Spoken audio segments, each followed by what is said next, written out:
Ces 2 dernières semaines ont été très dures sur le marché des cryptos. J'ai vu beaucoup de monde perdre beaucoup d'argent et souvent c'est un truc qui fait quand même plutôt mal au cœur.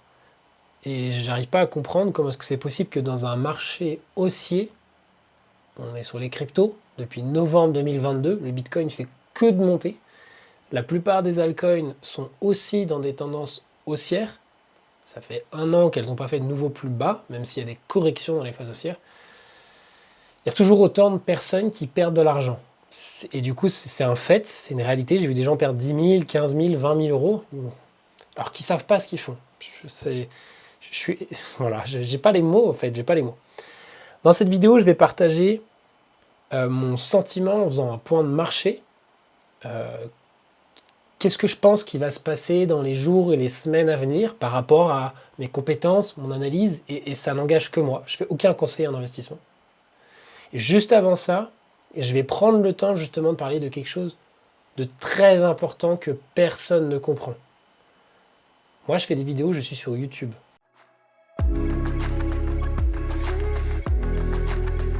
Moi, je fais des vidéos, je suis sur YouTube. Et sur YouTube, qu'est-ce qu'on a? Ce que je présente à l'écran. Qu'est-ce qu'on a sur YouTube? On a des personnes qui débutent, expérimentent et partagent leurs connaissances sur des marchés. C'est mon cas. Ça fait 3 ans que je fais des vidéos sur YouTube, ça fait 4 ans que je suis dans les crypto-monnaies. Je suis un bébé. J'en ai conscience. Et je le dis dans chacune de mes vidéos. Je suis un bébé. Enfin, je dis pas que je suis un bébé à chaque fois. Mais je dis que je suis pas conseiller financier.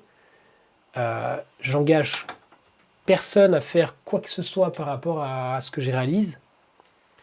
Il y a des fois où je gagne, il y a des fois où je perds et je partage. Et il y a des personnes qui sont sur les marchés, notamment notre ami Roro Crypto. Ça fait même pas 1 an qu'il est là. Je ne veux pas pointer du doigt cette personne-là en particulier, mais mettre un point de méfiance pour tous les débutants qui voient des personnalités sur Internet comme étant des messies et ayant la bonne réponse à leurs questions, la bonne information à leur transmettre.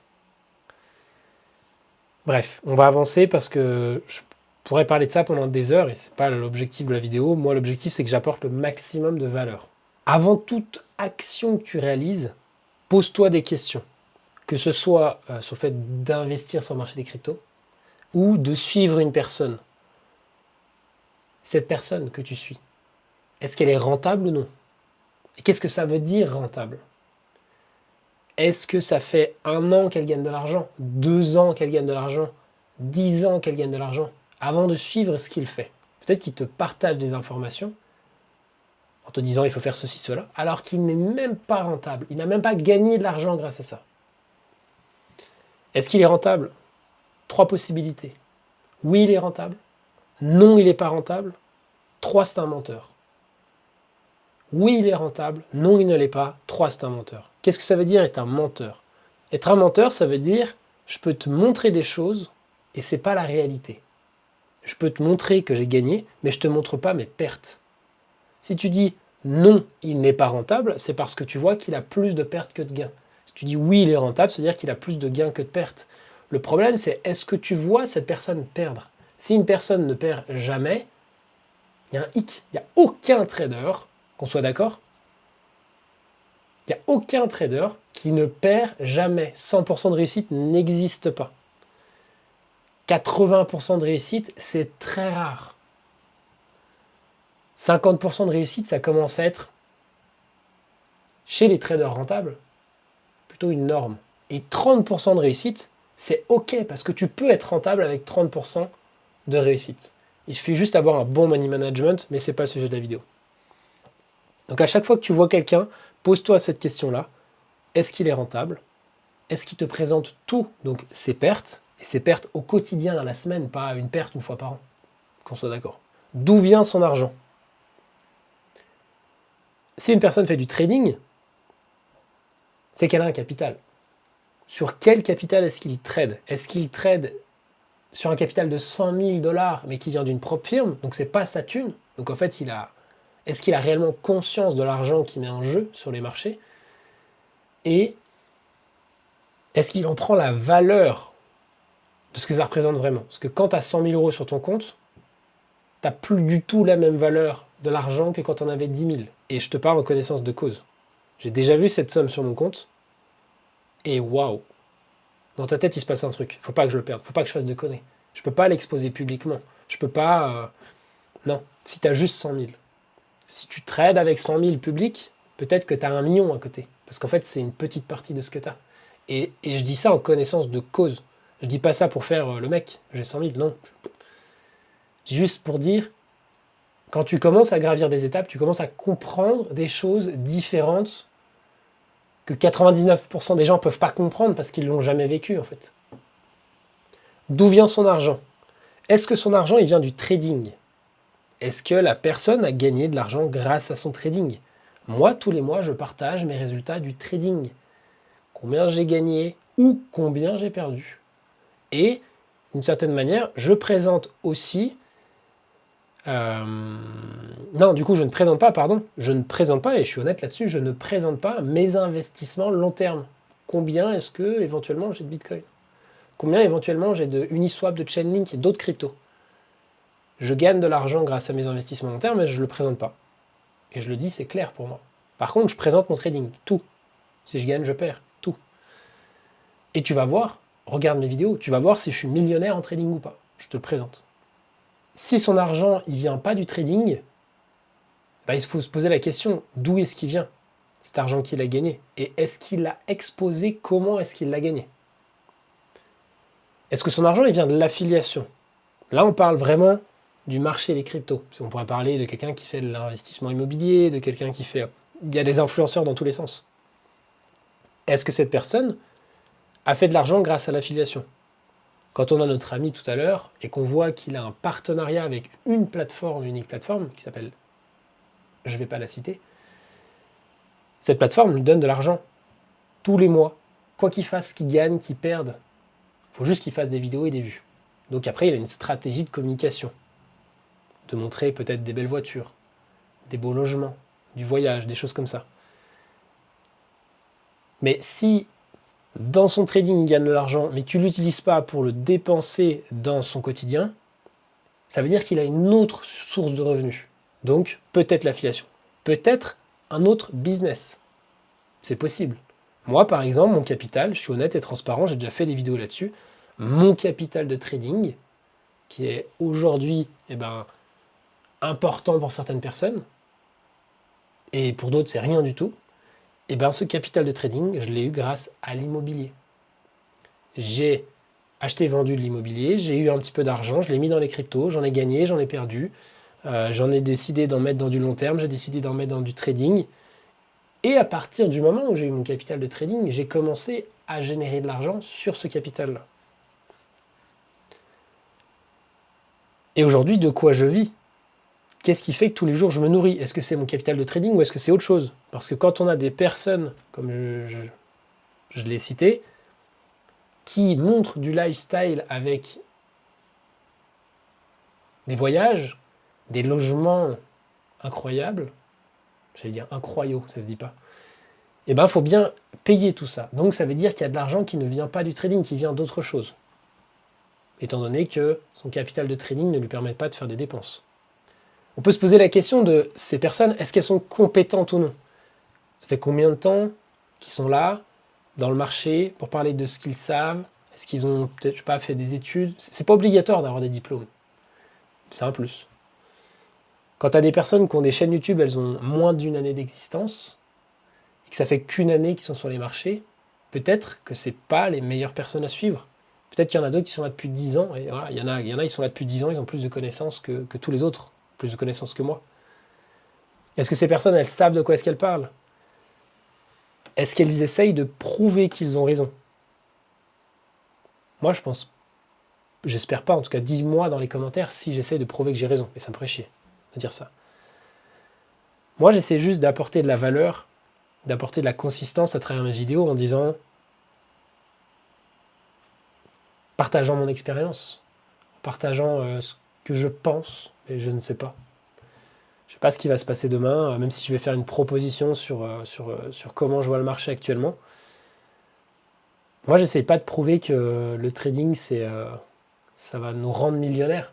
Parce que ça peut être vrai à un horizon 10 ou 20 ans, mais c'est pas vrai à un horizon ou 2. J'essaie pas de prouver que je vis du trading, parce que c'est pas vrai. Je vis pas du trading aujourd'hui. Je gagne de l'argent grâce au trading, mais c'est pas ça qui me permet de me nourrir au quotidien. Faux. Et, et je me retrouve pas du jour au lendemain avec un capital d'1 million en trading, on sait pas d'où il sort. Je me suis mis la note. Hein. Dernière chose avant de faire ce point de marché. Bordel de merde. On a une personne, pour pas le citer, qui est là sur le marché. Je dis pas qu'il faut pas le suivre. J'ai quand même regardé un peu de vidéos, c'est un bon gars. Mais ce que je trouve pas du tout cohérent dans le discours, on a une personne qui dit donc avoir de l'argent, on ne sait pas d'où il vient, qui dit avoir gagné plein de fois, mais on voit pas de perte. Et là, tout d'un coup, il a tout perdu. Alors, deux choses. Première chose, c'est vrai, il a tout perdu. Dans ce cas-là, je suis désolé de le dire, mais c'est pas un bon trader. Parce que si tu es un bon trader, tu as un risk management qui fait que tu ne peux pas tout perdre. Sinon, tu n'es pas un trader, tu es un gambler. Tu respectes pas ce que tu fais, tu respectes pas ton capital et tu respectes pas les gens qui te suivent. Parce que du coup, voilà, je n'ai même pas envie d'en parler plus. C'est quelque chose qui m'énerve en fait. Cette personne, elle a monté un compte de trading apparemment jusqu'à 100 000. 100 000 de capital. Et puis du jour au lendemain, elle se retrouve avec plus rien. Donc c'est un gambler, c'est pas un trader. J'espère qu'il va apprendre de ses échecs si c'est une réalité, si c'est vrai ce qu'il a fait. Par contre, si ce qu'il a fait, c'est du marketing, c'est aussi une possibilité. J'ai monté un compte de 0 à 100K. Maintenant, qu'est-ce que je pourrais faire pour que mon public me kiffe? La meilleure solution, ce serait de repartir à zéro. Donc qu'est-ce que je fais? Je dis que j'ai cramé un compte. Je fais des retraits sur 24 heures. Comme ça, mon compte, il tombe à zéro. J'envoie une photo comme quoi je me suis fait liquider, admettons, une position à 100 balles. Je crois qu'il y a sur la miniature, regarde. Là, il dit qu'il s'est fait liquider. Mais on ne voit pas qu'il s'est fait liquider 100 000. On ne sait pas. À aucun moment donné, il montre les screenshots des positions. D'ailleurs, ceux qui veulent, je ne vais pas le montrer là parce que ça va me faire ouvrir des pages, mais j'ai un journal de trading que je tiens et que je partage publiquement. Je dis quand je rentre, je dis quand je sors, je dis quel crypto je possède dans ce journal de trading. Donc là, actuellement, j'ai tout vendu. Je vais être très clair et je vais le dire juste après, j'ai tout vendu. Sur du court terme. Et ben, ce journal de trading, tu peux le retrouver dans ma description, dans ma bio. On va cliquer sur le lien. Et puis ben, tu te retrouves avec le lien. Et du coup, dès que moi je fais des actions d'achat ou de vente, tu le vois sur le journal. Et ce journal, il s'actualise tout le temps. Comme si tu étais sur un Discord ou un Telegram. Sauf que moi, je ne fais pas rentrer des gens dans dans une basse-cour. J'appelle ça une basse-cour. Les gens pensent qu'ils vont devenir millionnaires en allant sur un groupe Discord. Ça me désole. Télécharge ce lien, tu vas voir un petit peu comment est-ce que moi j'établis mon journal de trading, est-ce qu'il est professionnel ou pas, ça c'est à chacun de se poser la question. Moi j'ai rien à vendre avec ce journal. Juste je partage mes connaissances. Et qu'est-ce que je disais? Je disais que voilà, cette personne-là, elle a peut-être mis en scène le fait d'avoir cut son compte pour se faire passer pour une pleurnicheuse. Mais en fait, il a juste cash out 100 000 $ pour assumer son train de vie de l'année à venir. Après, on a sa plateforme qui continue de lui donner un petit peu des sous. Donc, il va recommencer avec un petit compte. Mais l'argent, il sort d'où? Si tu as perdu 100 000, il ne va pas revenir avec un compte de 10 000. Mais je suis persuadé que dans les 2-3 mois à venir, il va avoir un compte de 10 000. Il va repartir à zéro avec un compte. Il sort d'où ton compte, mec? Comment tu fais pour assumer ton lifestyle et compagnie? Il y a des trucs qui sont pas clairs. Il y a des trucs qui sont pas clairs. D'ailleurs, j'avais mis ça là. Abonne-toi si tu veux pas te faire liquider. Et lui, il dit qu'il s'est fait liquider. Elle est où la cohérence? Pour moi, c'est tellement peu cohérent que la stratégie, elle est incroyable. Au niveau marketing, la stratégie est incroyable. D'ailleurs, des fois, je me demande si je devrais pas faire la même chose. Pour faire des vues, pour faire du clic, pour vendre des produits. Actuellement, le Bitcoin, en une semaine, il est haussier. Point barre. ça sert à rien d'aller plus loin sur l'analyse de Bitcoin en une semaine, il est haussier. Tant qu'on n'a pas une clôture à la limite sous ce dernier plus bas, ça va se faire ce soir. Est-ce que ce soir on clôture sous les 96 800, 95 000, une clôture sous ce niveau-là, ça pourrait être mauvais, mais vu l'avalement qu'on a sous ces mèches, il y a beaucoup d'acheteurs, et du coup ça montre qu'on a envie de soutenir le marché. Ça c'est en une semaine. Mais quand on regarde de loin, le marché il est haussier point barre. Et s'il venait à baisser, on pourrait très bien avoir un retracement profond, venir trouver du support sur les 70K, qui était, on va dire, l'ancienne ATH, puis le nouveau, avec cette phase de latéralisation. Tant qu'on est au-dessus du niveau des 70, ouais, ça va faire une grosse correction, moins 30% sur Bitcoin. Et ça va faire moins 70 sur les alts, moins 80 sur les alts. Mais Bitcoin, il est haussier, point barre. On bascule en daily. Je change de graphique, j'ai un graphique par time frame. En daily, là par contre, on commence à arriver sur quelque chose de plus complexe. Le niveau en daily à défendre, il est 96 900. On voit comme tout à l'heure que là, on avait les mèches se font ravaler, on a de l'acheteur. Là, on a toujours de l'acheteur. Mais bon, c'est pas parce qu'on a des bougies comme celle-ci où c'est bien ravalé, on pourra avoir un bas de marché ici, on voit que ça continue de dégouliner. Donc on a beaucoup d'acheteurs, mais on a quand même des vendeurs. Potentiellement, si on clôture sous cette bougie, pareil, en daily, on pourrait commencer à devenir baissier. Baissier sur du court terme, je rappelle, le niveau des 70, il est là, donc on pourrait très bien être baissier un petit peu. Je sais pas, je fais une connerie, tac, ça rien, et repartir. Ça n'entache pas la vision long terme du marché sur Bitcoin. Bitcoin en 4 heures, ça va assez vite. Bitcoin en 4 heures. 92 500, résistance. Résistance qu'on a touché plusieurs fois, franchi fort, retesté par le haut, ça devenait un support. Retesté, à chaque fois on était un peu au-dessus, retesté une nouvelle fois. Donc ce niveau de support, je le mets pardon avec le petit, il est bear là, si on passe en dessous de ça en 4 heures, on est plutôt très baissier. Mais si on reste au-dessus, on est dans un range situé donc entre les 92 600 et les 103 000. On a le prix qui oscille entre deux bornes et un point pivot qui est autour des 98 800, 99.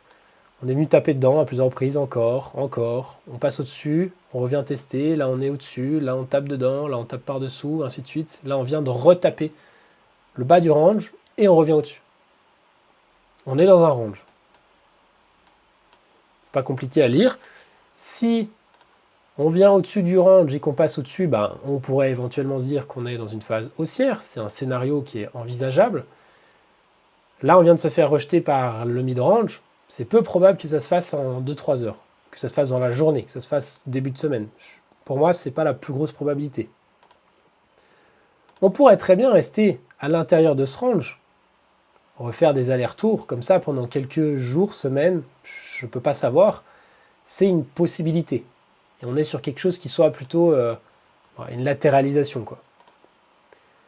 Ensuite, on pourrait aussi avoir une sortie du range. Si on reste pas très longtemps sous le range et qu'on le réintègre, ok, après on pourrait éventuellement repartir.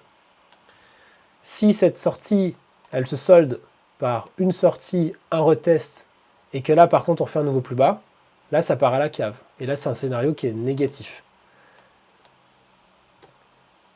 Dans la plupart de ces scénarios-là, ce qu'on aimerait tous voir, c'est to the moon. La réalité à court terme, j'y courrai pas trop, mais pourquoi pas, on va le voir juste après. Le scénario range, pour moi, c'est mon préféré, mon favori, je ne sais pas si on peut dire comme ça. C'est ce que je pense qu'il va se passer. Le scénario de cassure à la baisse et retourner à 70K, c'est celui que j'envisage le moins dans l'ordre. Donc numéro 1, range, numéro 2, peut-être une reprise, numéro 3, une correction très forte. Par contre, je verrais peut-être bien la reprise avec un passage sous le range. Sous le range, réintégration, on reste dans le range, et après on y retourne. Ça, c'est peut-être le scénario que je préfère. Pardon, je remets la couleur orange. Je vire l'autre que j'avais ici. Baisse, hausse, éventuellement allonge. Si on voit ça, une réintégration, là je serais super content. Ce serait mon scénario préféré. Parce qu'on l'a déjà vécu en janvier. On l'a déjà vécu ici. Range, borne haute, range, borne basse, tac. On est passé au-dessus du range, on réintègre, on passe en dessous du range, on réintègre et on repart. Et là, c'est exactement ce qu'on a fait. Passer au-dessus du range, on réintègre, éventuellement on passe en dessous, on réintègre et on repart. Avant de te présenter 2-3 altcoins qui éventuellement pourraient être intéressantes, j'appuie mes propos sur quoi? Sur, premièrement, même s'il y a de la liquidité à prendre sur Bitcoin, il y en a un petit peu, il commence à y en avoir de plus en plus au-dessus. Et donc, peut-être que le scénario ultra bullish de on repart à 105 000 tout de suite, il y a une probabilité parce qu'il y a énormément de monde qui sont positionnés en short et qui veulent détruire Bitcoin. Et en règle générale, Bitcoin, il fait comme toujours l'inverse de ce que la majorité fait, ou veut faire. Peut-être la hausse. Pour le scénario du range ou de la potentielle hausse, pour moi, ce qui me fait dire ça, c'est que là, on n'a plus du tout d'acteurs avec du levier. Ici, ça pue à la merde jusqu'au 9 décembre, 10 décembre, 11 décembre, il n'y a plus personne. Et là, dans cette zone-là, dans laquelle on est, il y a tellement peu d'acteurs sur le marché, voire même on commence à shorter, parce qu'on voit des petites cases bleues. Et quand on commence à shorter le marché, quand on commence à avoir des acteurs positionnés, trop positionnés dans un sens, en règle générale, on a un retour de bâton qui va dans l'autre sens. Ici, il y avait tout. Ici, il y a beaucoup trop de positions longues avec du levier. Les fundings explosent. Donc, qu'est-ce qu'on fait? Un retour à la normale. On vire tout le monde et on revient sur du vert. Là, si on commence à installer du bleu, tout le monde short à fond. Ça va durer une semaine ou deux. Puis, qu'est-ce qu'on va faire derrière? On va remettre du vert. Avant, peut-être, de repasser jaune. Ensuite, si on parle des altcoins, je vais non pas te parler des altcoins qu'il faut acheter, mais de comment regarder les altcoins. On va prendre par exemple le AKT. AKT, pourquoi je regarde celui-là? Je regarde celui-là parce qu'on a un coin qui avait sa correction, qui a fait un joli pump. On a un niveau avec un pivot. Regardez les pivots, c'est très important. Et ce coin-là, donc a explosé le pivot, est revenu le tester. Et aujourd'hui, il est en train d'essayer de se maintenir sur ce pivot-là. Ce type de coin qui maintient son pivot, je ne dis pas que c'est AKT qu'il faut acheter, c'est pas du tout ça, c'est le type de coin qui maintient son pivot, peut être intéressant dans une reprise si Bitcoin stagne. Si Bitcoin monte, les altcoins vont soit monter, soit stagner, soit baisser, on ne sait pas trop. Si Bitcoin baisse, tout va baisser. Si Bitcoin range, peut-être que les altcoins vont surperformer Bitcoin. C'est pour ça que c'est le scénario que je préfère. AKT peut-être va être dans la merde. Va être dans la merde. AKT peut-être, à l'inverse, est sur la bonne situation. D'autres coins qu'il faudrait éviter, selon moi, ça va plutôt être des FETS.ai. FETS, si on prend un peu de recul, le pivot, on l'a bien franchi, mais par contre, on a réintégré par-dessous et on est bien plus bas. Donc même si le FET, il nous fait un rebond, il va venir taper sous le pivot. Et du coup, ça va le limiter dans sa hausse. Peut-être derrière corriger plus fort si Bitcoin se décide à passer sous le range, par exemple. Je ne suis pas là pour dire quel coin il faut acheter, mais des coins comme le AKT qui reviennent sur support, le GRT qui revient, alors là on ne sait pas trop s'il est sous le support ou s'il est dessus, mais s'il arrive à rester sur le support, c'est un coin qui pourrait être intéressant. Ensuite, il faudrait regarder est-ce qu'ils ont pris des zones de liquidité, est-ce qu'il y a des divergences sur le RSI, et tout ça, ça demande un petit peu de temps et des connaissances. L'objet de cette vidéo, il n'est pas de vous dire ce que vous devez faire, parce que sinon je vais devenir Roro Crypto, et ça n'a pas de sens. L'objectif, il est d'essayer de monter en compétence, de comprendre les outils qu'on doit utiliser. Allez, là, par exemple, sur GRT, est-ce qu'on pourrait trouver une divergence? Là, pour l'instant, il n'y en a pas. On a un prix qui continue de descendre, alors que le RSI continue de descendre. Nous, ce qu'on cherche, c'est plutôt des coins où le prix, admettons, là, il fait un nouveau plus bas. Donc, on a un prix qui descend. Et par contre, le RSI, lui, fait un nouveau plus bas plus haut que le précédent. Ça, c'est une possibilité. Et là, on pourrait parler éventuellement de retournement. On reprend les 50 de RSI, repart à la hausse, et là, ça devient intéressant. Moi, pour l'instant, dans ma stratégie de swing trading, j'ai pas assez d'éléments pour pouvoir me placer. Je pourrais tenter quelque chose sur du très court terme, mais pour me replacer sur une prochaine hausse, une altcoin season, pour l'instant, j'ai pas les éléments. Donc moi, je suis patiente, je regarde. Et comme je l'ai évoqué, je l'ai partagé dans mon journal de trading, si tu veux en savoir plus, j'ai vendu toutes mes positions d'altcoin court terme. Mon long terme, je le garde, parce que pour moi, le marché, il est haussier. Des bitcoins, des Ethereum et compagnie, c'est haussier. J'ai vendu sur du long terme des coins qui, pour moi, ne sont pas dans des tendances fortes. Et là, il faut vraiment sensibiliser tout le monde à aller sur les bons coins. Et les bons coins, ce n'est pas les coins à la mode, c'est les coins qui ont une tendance forte, long terme. Est-ce qu'on a une tendance forte, long terme, sur le AKT, par exemple? Quand on regarde ce coin, ça fait un petit moment qu'on a de la trend. Là, on commence à latéraliser. Est-ce qu'on ne ferait pas une énorme tasse et anse et on aurait un AKT qui voudrait aller beaucoup plus haut? Pourquoi pas? Quand on regarde des mêmes coins, je sais pas, je vais prendre le mémé. Bah tiens, parfait. J'avais utilisé ça pour une autre vidéo. Voilà, là on a un début de tendance, mais là qu'est-ce qu'on a? Ça s'écroule. Je veux dire, qu'est-ce que vous allez foutre sur des mêmes coins? Ça n'a aucun sens. C'est pas du tout ce genre de coin là qu'on veut. Là, qu'est-ce qu'on voit? Un énorme support, il vient taper une fois, deux fois, bah là moi il va se passer ça sur le mémé. Si un jour on revient à reprendre éventuellement ce support, là on pourra se positionner. Mais là pour l'instant ça n'a aucun sens. La seule chose qui va se passer, c'est faire des nouveaux plus bas. Tant qu'on n'a pas repris le support, on peut faire des nouveaux plus bas pendant des semaines et des mois. Je voulais pas faire une vidéo trop longue.